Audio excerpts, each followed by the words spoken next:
তোমরা 5 জনে মিললে যে আমার লেফটিনটা সাফ করছো এর লেগে আমি ঠিক করছি তোমরা 5 জনে 25 টাকা করে দাম। তোমরা 5 জন ভাগ করে নিয়ে বাগা 5 টাকা করে। এটা আমি অঙ্ক কইরা বাইর করছি, বুঝছো? আপনি কি আমরা ব্যাক কল পাইছুন? আমরা 5 জনে কাম করছি, যদি আপনি 25 টাকা হয় তাহলে আপনারা 5 টাকা করে না, আমরা 14 টাকা করে দেন লাগবো। আপনি এটা কিতা কই? না না, ভুল কইতাছো তোমরা, বুঝছি তোমরা অঙ্ক কইরা বুঝাইতে হবে। আয়ো ব্ল্যাক বোর্ড তোমরা দেখাইতাছি। দেখো আমি কি লিখি, এই হইল 25। 25-এ 5 দিয়া ভাগ করলে 5 টাকা থাকে। 25 2 এর মধ্যে যা না, কিন্তু 25-এর মধ্যে যা।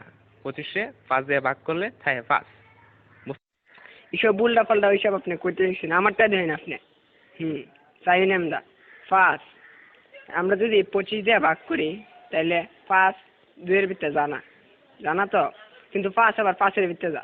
5 1 5 তাই 0 কাটতে লামাইলে মানে 2। দেখুন আমরা জানি 4 5 20, তাই 4 এর 5 20, তাই ভাগফল 14, তাই আমরা 14 টাকা করে দিতে হবে।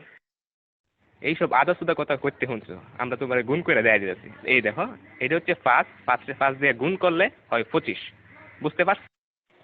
এটা আজাইরা ফাজাইরা আপনি কি সব করতেছেন?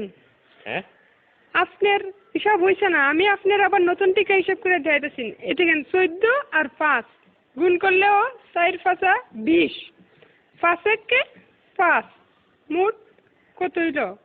25। দেখছেন আমার হিসাব? অহন বুঝতে পারছি তোমরা সত্যি আসুদা।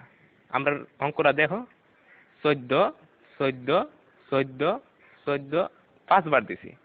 এই দেখো এখন 4টা 5 যোগ করলে এখানে হইতাছে কত হইতাছে দেখো, 4 আর 4 8, 8 আর 4 16, 16 আর 4 20। 1 21 22 23 24 25। দেখছেন না করে কাটায় কাটায় 25 টাকা। আপনি কি হিসাব শিখছেন সারা জীবন পড়ালেখা কইরা, কি বালের হিসাব? হালিয়ার হালাই কি বুঝাই গেল এটা আমারে?